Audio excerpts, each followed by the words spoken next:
Bonjour à tous. Le pape part tôt ce matin pour la Bosnie-Herzégovine, le deuxième pays des Balkans qu'il va visiter après l'Albanie. Une seule étape au programme, Sarajevo, la capitale d'un pays mosaïque composé d'une grande majorité de musulmans, avec seulement une minorité de 15% de catholiques. Les grands axes de ce voyage, le pape les a déjà donnés dans une vidéo diffusée mardi à l'intention du peuple de Bosnie-Herzégovine.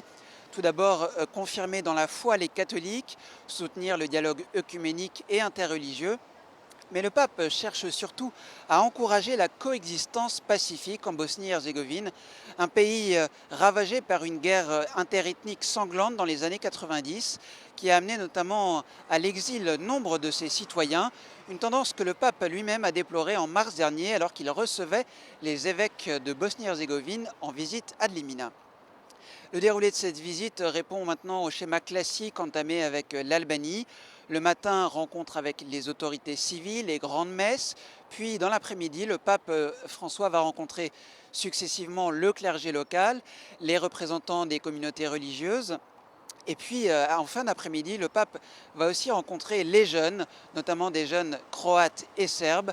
La Bosnie-Herzégovine, c'est une population surtout divisée en trois groupes, les bosniaques musulmans, les orthodoxes serbes et enfin la petite minorité catholique croate de 440 000 personnes.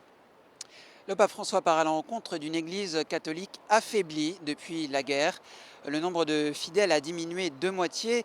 Des centaines d'églises ont été détruites, démolies, et l'État, les autorités ne facilitent pas leur reconstruction. Enfin, la montée de l'islam radical ne facilite pas les choses. Enfin, l'Église elle-même souffre, l'Église catholique souffre de dissensions internes, notamment entre l'épiscopat et les congrégations religieuses.